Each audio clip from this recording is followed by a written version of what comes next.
अस्सलाम वालेकुम and I once again welcome you to my YouTube channel English with Qasim. आज के इस वीडियो लेक्चर में हम इंग्लिश ग्रामर की हिस्ट्री के हवाले से बात करेंगे।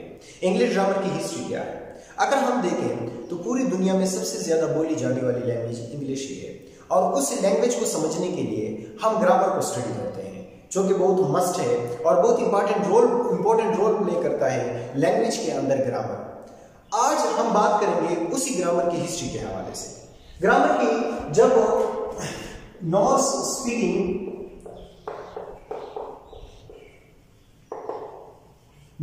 से मुराद जब नॉर्वे के लोग आए 19 और 10 सेंचुरी, तो उन्होंने इंग्लिश के अंदर कुछ असूल और कुछ प्रिंसिपल्स राइज किए और उस प्रिंसिपल और उस असूल के मुताबिक उन्होंने उस इंग्लिश लैंग्वेज को रखा। जब उन्होंने उस असूल और उस कवायद और जवाबित के मुताबिक उस लैंग्वेज को रखा तो उसको उन्होंने एक ग्रामर के असूल के मुताबिक उन्होंने एक नाम दिया कि ये ग्रामर है। और आज के मॉडर्न ग्रामेरियन कहते हैं कि उस जमाने में जो असूल राइज थे, जो प्रिंसिपल्स राइज थे, वो आज के मॉडर्न ग्रामेरियन के मुताबिक ग्रामर ही था, जो असूल और प्रिंसिपल के बारे में बात करता था। इससे हुआ क्या कि इंग्लिश लैंग्वेज के अंदर थोड़ी बहुत तरक्की तो आई, प्रोग्रेस तो हुई, लेकिन वो प्रोग्रेस सिर्फ नॉर्वे के लोगों के लिए थी, ना कि ब्रिटिश के लोगों के लिए। उसके बाद जब फ्रेंच स्पीकिंग आई,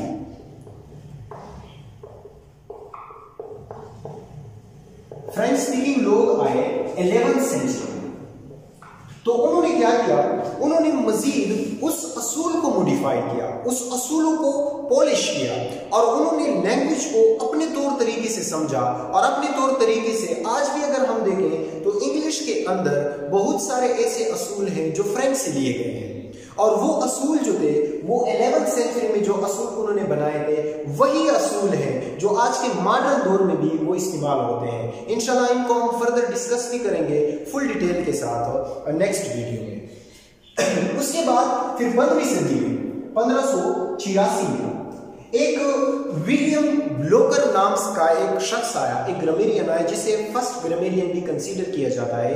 1586 में उसने एक पैम्फलेट इंग्लिश ग्रामर के हवाले से शाया किया, जिसके अंदर उसने फर्स्ट टाइम इंग्लिश ग्रामर के असूल और कवाबित को रखा और उसने कहा जिस तरह के हमारे पास लैटिन जो सबसे पुरानी जबान है, लैटिन के अंदर असूल और कवायद और जवाबित होते हैं, उसी तरह हमारे पास इंग्लिश के अंदर भी असूल और कवायद होने चाहिए। क्यों? इंग्लिश उस दौर के अंदर मॉडिफाई हो रहा था, इंग्लिश उस दौर के अंदर स्प्रेड आउट हो रहा था। पूरी दुनिया में इंग्लिश को समझने के लिए लोग दूर दूर से आते थे सिर्फ इंग्लिश को समझने के लिए। बहुत सारी किताबें, जब प्रिंटर इजाद हुआ 1400 सदी में, तो बहुत सारे लोगों ने इंग्लिश ग्रामर को समझना शुरू किया और मार्टिन लूथर की जो बाइबल की वो थी ट्रांसलेशन थी, वो भी उसने फर्स्ट ऑफ ऑल इंग्लिश में की। तो जब इंग्लिश में ये किया तो लोगों को इंग्लिश समझना जरूरी पड़ गया और ये एक नीड बन गया, डेली रूटीन का नीड बन गया। अगर कोई इंग्लिश लैंग्वेज को नहीं समझता तो वो लैटिन, मतलब ये है कि वो बाइबल को नहीं समझता, और जो बाइबल को नहीं समझता तो उनके मुताबिक वो क्रिश्चियनिटी के से दूर भागता जा रहा है या वो मजहब रिलीजन से दूर भागता जा रहा है। इन शॉर्ट वे अगर हम बात करें तो 1586 में जब ब्लोकर ने ये इंग्लिश ग्रामर के हवाले से पैम्फलेट शाया किया तो उसने आज मॉडर्न ग्रामेरियन को या मॉडर्न लैंग्वेज को इतना पॉलिश किया कि ऑल ओवर द वर्ल्ड वही रूल्स अप्लाई होते हैं, वही रूल समझे भी जाते हैं और वही रूल पढ़े भी जाते हैं और पढ़ाए भी जाते हैं।